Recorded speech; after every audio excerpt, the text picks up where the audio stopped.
vocês? Espero que sim.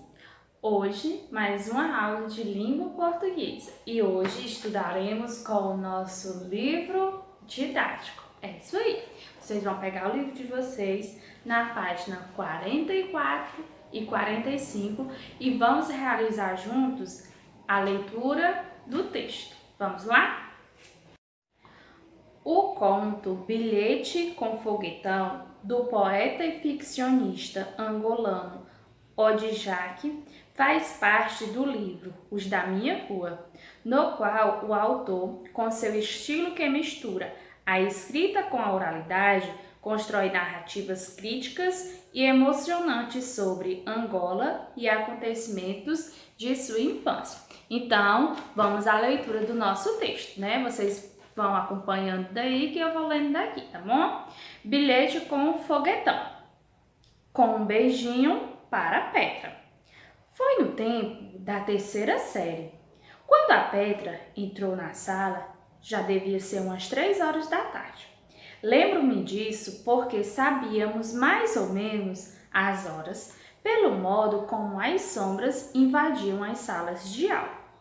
A Petra tinha um tom de pele escuro bem bronzeado e vinha com umas roupas bem bonitas, que se fosse a minha mãe, não me deixava vestir assim num dia normal de aulas. Uma mochila toda colorida, como quase ninguém tinha naquela época. Então, eu acho que tudo aconteceu em poucos minutos, assim, muito de repente.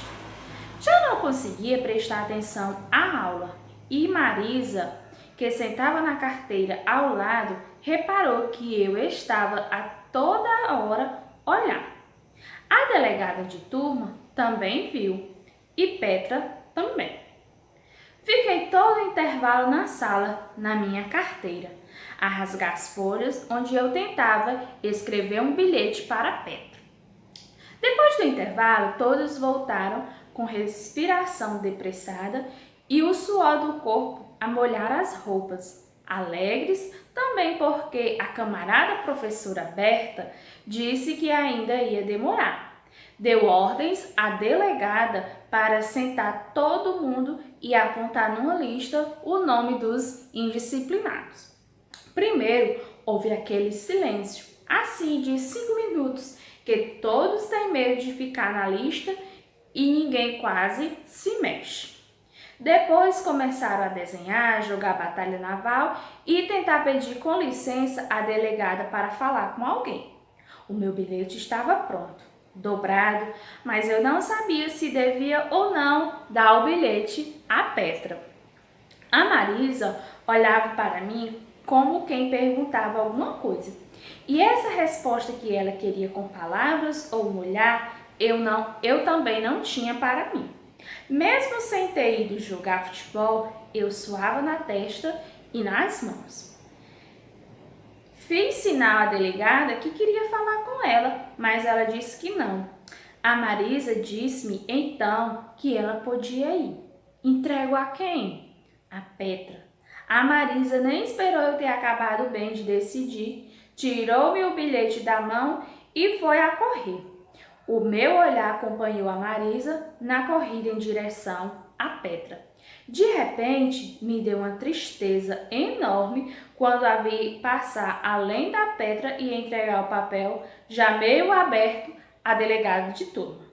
A delegada mandou todos fazerem um silêncio que eu não conseguia engolir na minha garganta dura. Era o meu fim. Como é que eu ia enfrentar os rapazes depois daquele bilhete para a Petra a dizer que ela tinha um estojo bonito com cores de carnaval da Vitória e a mochila também, pele tipo mousse de chocolate e uns olhos que de longe pareciam borboletas quietas e brilhantes? Cruzei os braços na carteira, escondi a cabeça, fechei os olhos e pelos risos eu ia entendendo o que se passava ali. Quando ela acabou de ler, houve um silêncio e eu sabia que a delegada devia estar a olhar para o desenho. Como eu não sabia desenhar quase nada, tinha feito um pequeno foguetão desajeitado porque achei que fazer flores também já era demais. A delegada riu, uma gargalhada só dela, bem alto. A Marisa quis saber o que era. Ela amarrotou o bilhete e guardou no estojo. Ele desenhou um foguetão. Um foguetão? Aí eu confirmei na minha cabeça que aquela menina não podia ser a nossa delegada. Ela não sabia ler o quê? E eu tinha certeza absoluta de ter escrito foguetão. A camarada professora Berta entrou e eu estremeci. Pensei que fossem me queixar do bilhete, mas nada, todos estavam parados como borboletas. Isso mesmo, borboletas quietas. No fim da tarde, a Petra foi logo embora sem falar com ninguém. E os rapazes da minha turma foram bem simpáticos. Ninguém me instigou e até o Filomeno, que era tão calado, deu-me uma pancada leve nas costas que eu entendi tudo sem ele ter dito nada com a boca. Cheguei a casa muito confuso e um pouco triste, mas já não queria falar mais do bilhete. Correu bem o dia? A minha mãe me deu um beijinho. Sim, foi bom. Tirei a mochila das costas. Mãe, foguetão não é com G como na palavra guerra? Claro que sim, filho. Olhei devagar para ela. Fiquei a sorrir. A minha mãe também tem uns olhos assim, enormes, bem bonitos de olhar. Gente, após a leitura desse texto, né, foi uma leitura bem simples de entender, né, um conto, vocês vão realizar a atividade da página 45, né, as questões 1, 2, 3, 4, 5 e também a questão 6, né, vocês não vão precisar escrever as questões, façam apenas a resposta, porém façam um cabeçalho, coloquem a data de hoje e a página da atividade, tá bom? Agora eu vou dar uma breve explicação sobre a atividade de hoje. Vamos lá? A questão de número 1 pergunta em que tempo, em que espaço se passa a história vivida pelo protagonista, né? Quando ele fala de tempo, quer saber se aconteceu no tempo passado, no tempo presente ou no tempo futuro, né? Lá no comecinho do texto vocês já vão saber a resposta, quando ele disse assim, ó, foi no tempo da terceira série, então já indica que é um tempo. Isso mesmo. E aí pergunta também em que espaço, onde é que essa história está acontecendo? A questão 2 pergunta qual é o foco narrativo do conto? Quando ele fala de foco, ele quer saber que tipo de narrador está narrando esse conto.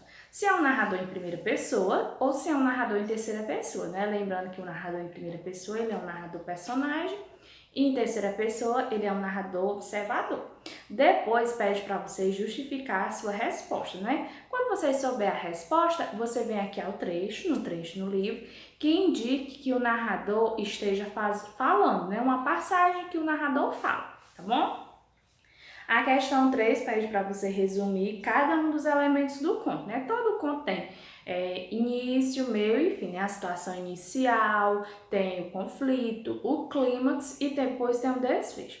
Nesse conto aqui não é diferente, né? Então a questão 3 ela tá pedindo para você resumir, né? Resumir em poucas palavras, em poucas linhas, tudo que está acontecendo, né? Na situação inicial, o que é que acontece, né? O protagonista, que é o narrador do texto, ele admirava quem? Ele gostava de quem? Pois é, o que foi que aconteceu na situação inicial? Aí depois vem o conflito, né? O conflito é o problema da narrativa, o problema do conto. Qual foi o problema? Ele estava lá indecisa, se ele ia ou não entregar aquela carta para a sua admiradora, né? Para a Petra. Aí depois vem o clímax, que é o momento de maior tensão, o momento que a gente fica ansioso para saber o que vai acontecer. O que foi que aconteceu? Ele entregou o bilhete, mas não a Petra, né? Entregou a outra colega, a Marisa, para que ela fosse entregar esse bilhete à Petra. Só que ela não fez isso, né? Ela fez uma outra coisa. E depois tem o despejo, né? O que foi que aconteceu no despejo? A garota lá, né, a diretora de turma, né, a delegada de turma, ela leu a palavra foguetão errado, né? No lugar dela ler foguetão, ela leu foguetão, tá bom? Então vocês resumam aí com as palavras de vocês. Aí vamos para a questão 4, né?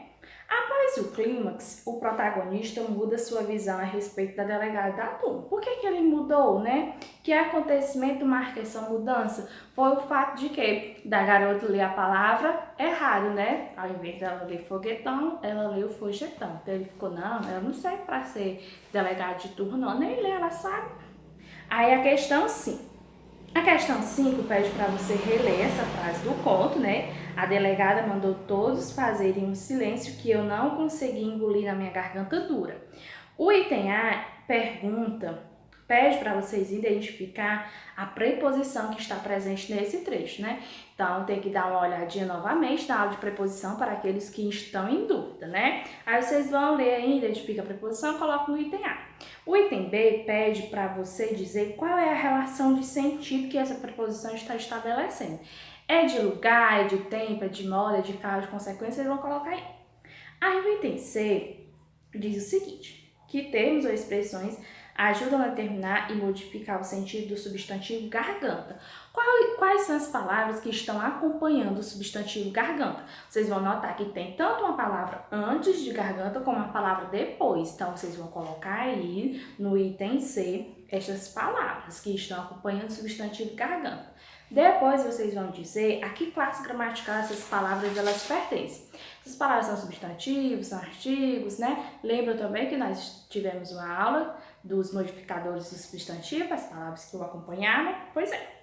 O item B pergunta: de que forma a expressão na minha garganta dura contribui para intensificar a atmosfera de tensão presente nesse trecho da narrativa? A expressão, ela ajuda o quê? Ajuda a dizer o que o narrador, né, o que o protagonista estava sentindo naquele momento, não é mesmo? Aí nós vamos para a questão de número 6, né? Releia esta frase do conto, pede para vocês relerem. No item A vai pedir para vocês identificarem a preposição que está presente e o item B para vocês estabelecer, para vocês dizer qual é o sentido que essa preposição está estabelecendo, se é de causa, de consequência, de modo, de lugar e assim por diante. Tá bom? Isso aqui foi apenas uma breve explicação da atividade. Caso vocês tenham alguma outra dúvida, vocês podem estar me perguntando, tá bom? Um forte abraço a todos vocês e até a próxima aula.